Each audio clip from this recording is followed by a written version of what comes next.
And welcome back to the KidFirst Sports Podcast. I am your KidFirst host, Coach Dave Vassilaros. It has been a minute, and I apologize. I took the summer off and been doing a lot of things, working on a company that I launched with my brother called Canny, and that's taken a lot of time, as you can imagine. But in my heart, I have missed this, and I've missed you. In fact, the best part was that I actually had other human beings say, hey, Dave, when's the next episode coming out? Now, there weren't many. I could fit them on one hand, but it felt good. Somebody noticed. Somebody knows. Anyways, I'm so glad that you're back and you're with me. I'm going to do a little mini series on recruiting. The reason this comes up is because I coach kids in this age group, and I talk to a lot of parents, and I read things online. And what comes out is that there's a massive gap in the understanding of how this process works, what are reasonable expectations, what should the goals be, and at each age, let's call it freshman, sophomore, junior, and senior in high school, what should I be doing at each age? Parents generally don't know this stuff. They just don't know. So we're going to do 4 sessions on recruiting at each age, what to do, what to expect. And to help me do that is the expert. It's not me. I'm not the expert. Elliot Leonard is the expert. If that name rings a bell, that's because Elliot was my guest back on episode 30. If you want to get into who Elliot is as a human, some of the experiences that have shaped his worldview, why he approaches his work the way he does now, go back and check out that episode. Elliot is as authentic and genuine a human as I've talked to on this podcast. That's why you're here, Elliot. I could have called 100 other people who have knowledge like yours, but not all of them have a heart like yours. So welcome, Elliot Leonard from Recruit Fluency. Hey, thanks so much, Dave. Great intro. It's awesome to be back. And you said it earlier, really timely. I think it's a great part of the year to get into this. Let's help as many people as we can. Absolutely, man. We threw this together in a short amount of time. Both of us like to prepare a little bit more, but we felt like the iron was hot. So we grabbed it, and I made it back in time from braving Costco on a Saturday. If anyone's been there on a Saturday, you know what I'm talking about. It was full on roller derby to get to the free pizza bits. All right, Elliot, I'm coming into my freshman year. What do I do? Is that too early? Is it too late? Is that the right time? It's a great question because everyone asks it. And there's so many different opinions out there. I'm going to tell you an opinion from my perspective. A bit of my background really quickly. So I played at Lehigh University. I was a 2-year captain, which is a Division I program. I was also a regional All-American center back in my junior year. I went on to coach at Florida Atlantic University, where I was the head of college recruitment nationally, internationally, and I was the first assistant. So my perspective is from a player, a college coach, and then I was also a director of a youth club in Colorado. The earlier, the better. That's as simple as it gets. If you want to be able to maximize your visibility and exposure, it's going to take some time. There's a lot of work that goes into creating these assets, whether that's a video, whether that's content, or just reaching out to college coaches. It takes a tremendous amount of energy and time. The earlier, the better. The 9th grade should be where and when you start. I remember when I was a kid, my dad said, come out here, I'm going to teach you how to change the oil. And luckily, that was one of the teaching moments my dad chose to do when it was nice weather instead of freezing weather. I got plenty of those outside. And he got a lawn chair and he sat next to the car and he gave me directions. Here's the hydraulic jack. Try to find a place that looks like this. Here's the jack stands. Make sure the e-brake is on. Get the right tools, blah, blah, blah. The first time I ever changed the oil, guess how long it took? Forever. So long. Because all he did was give me instructions. The second time, way faster. So I want to make 2 points here as you dive into this. First, Elliot is going to tell us stuff that we should do.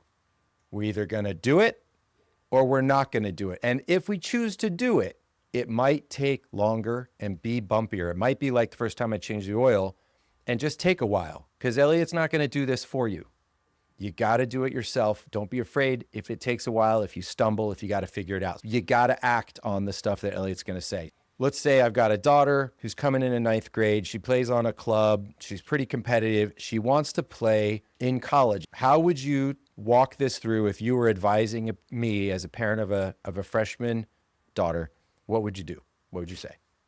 I think it's really important that you don't crush their dreams, their aspirations, letting them know that they may not be at that level, right? So the way that we always work with our individual athletes is by starting at the lowest level, Division III.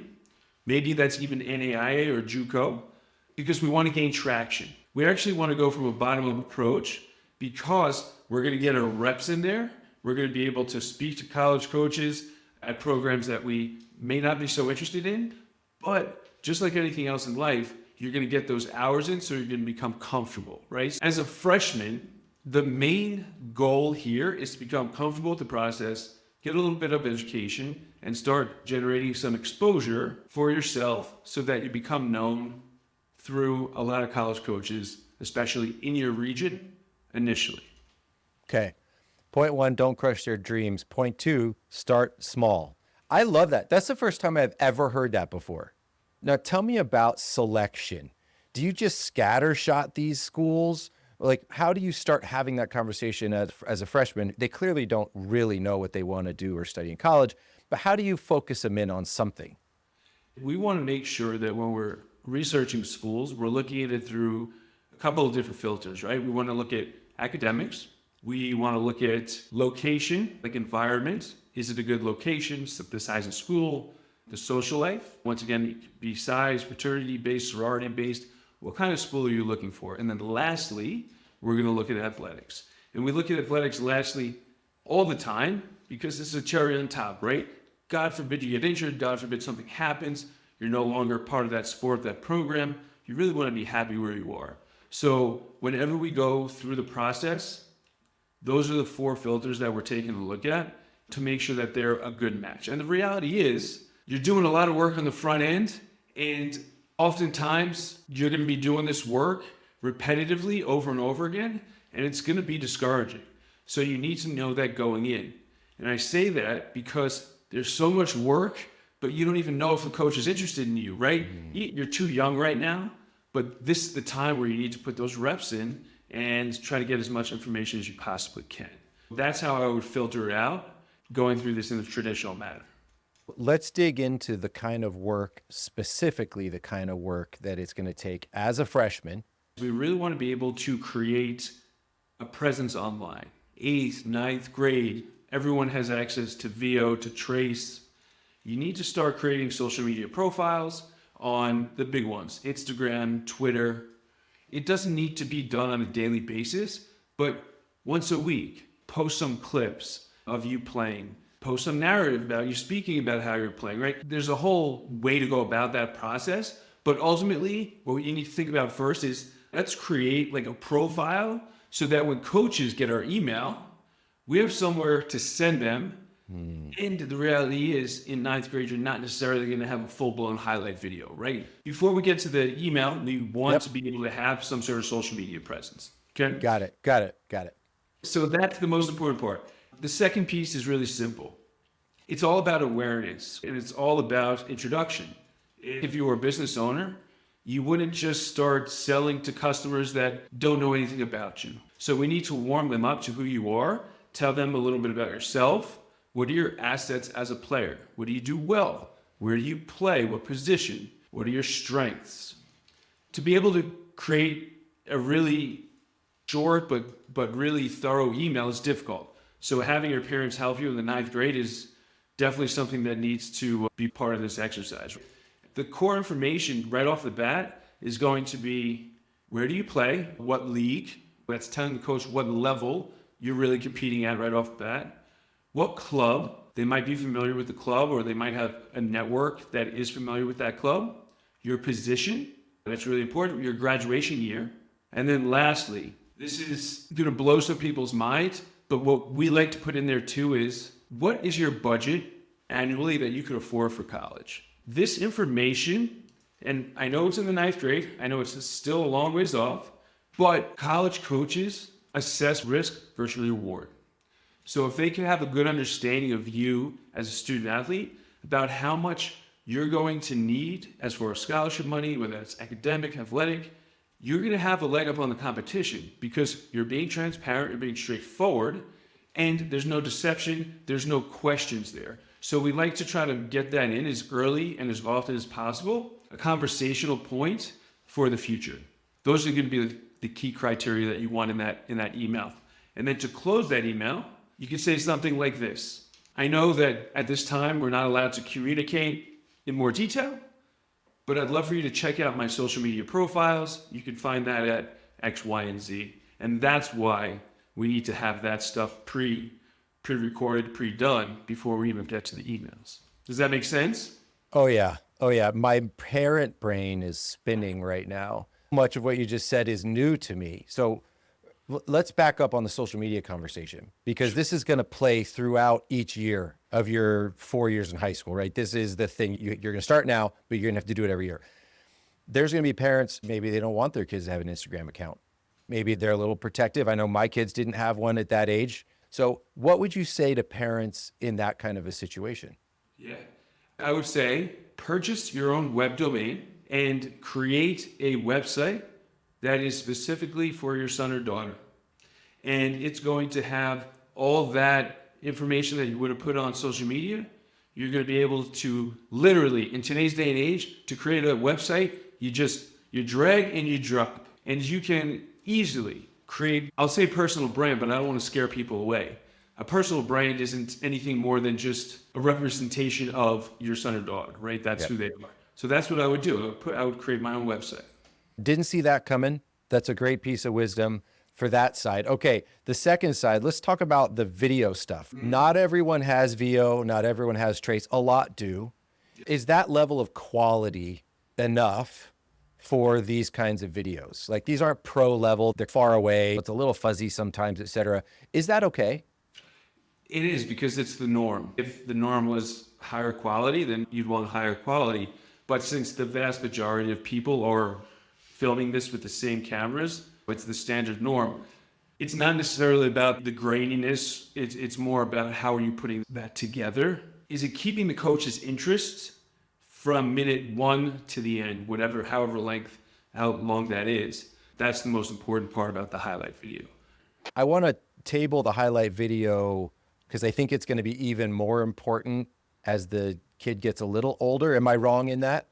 It's the most important. Okay. I want to talk about that as we get later into the high school. But so as for now, we know, get some highlights. Now, are we talking highlights? So I'm thinking of my own kid, right? Am I only showing the best 2 or 3 things that my son does in a game or in a season? Are we cherry picking at this point? No. In fact, that's the great thing and difference between a highlight video and your online social media presence. On the social media presence, we also want to convey our personalities. We want to showcase our intangibles that are really hard to measure so college coaches can see that. So I'll give you a prime example. One of our student athletes had a clip up. He lost the ball, but he recovered really well. So what did he do? He didn't just put the clip up there. He put the clip up there, he silenced it, and then he did a narrative over it. And he spoke to the camera about what was going through his head and what options did he and didn't he see, where he could get better. And then below it, he closed out with a caption, just summarizing that entire point. And to me, as a college coach, which is why we had him do it, it's gold. Because you could see their commitment level, not only to the sport, but to progress, to becoming better, and putting themselves out there, which is really neat. It's a brilliant answer. Not only the physical side, but can you show, how are you going to show a coach that you are a thinker, that you observe the game and you understand your role in it and the impact of things that you do or don't do in just a highlight video, or if they watch you in a game? There's a mental side of recruiting and of all athletics that coaches, it's hard for them to get. So I love that idea. And kids these days love talking about themselves on video anyway. So this should be very natural. All right. What else do we need to cover for freshman year? So the last thing I would say, just to keep it short here, is If you're nervous about reaching out to college coaches because everyone in the world has told you can't do it and you're going to get in trouble in the 9th grade, this is what you do to cover your bases. But I swear on my life, no one gets in trouble for it, right? It's then on the college coach to react correctly or incorrectly. But let's say you're still nervous. What you can always put in there is a question about ID cams. Because no matter when a college coach gets an email or a phone call about a college ID cam, they're allowed to converse and convey their message and tell people when that cam is going to be. And a lot of times that opens up the conversation. And next thing you know, you're talking about your son or your daughter or yourself for that matter. Ask when the college ID camps may be, and if they think you may be a good fit for the level of play that's going to be going on there. Okay, excellent advice. By the end of this, let's sum up. When you're coming into your freshman year, you should have already begun to gather some video of you playing, and not just all the trivellas and the bicycle kicks and the whatever else. Do some stuff that shows who you are and what your personality is. Build it, make sure it's available either through social media or, and I love this idea, you can go to Wix or you can go to any of these and do a very cheap website for your family or for yourself where you can feature this. It's actually cool because nothing else is crowding that. If you go there, you're not sharing the real estate with anybody. Exactly what we built. There's no competition, right? They're solely focused on you as an individual athlete. Yep. Yeah, brilliant, brilliant. Third, when you're thinking about talking to people, you're doing through those 4 steps, like those 4 filters. What do I think of? Is location and what do you want to study and the athletics, and there was one more and I can't remember Academics, what it is. athletics, social life, location. Social life, yep, all those. Then you're going to think about the email, the first round of emails. And this is just me getting under the car and changing my oil for the first time. Just try it, okay? Just try it. It's not going to end the world if it doesn't go perfectly or if you don't hear back immediately. And Elliot put it, and I'll put these in the show notes as to what the things are, the points are in the email, but just get it out there. Get some, as you said, get some reps. I love it. All right, parents of freshmen, friends of freshmen, you got some great advice. We're going to wrap this section up, and then Elliot and I are going to talk shortly about the sophomore year. This is Coach Dave with, what am I with? Oh yeah, KidFirst Sports Podcast, and I will talk to you shortly.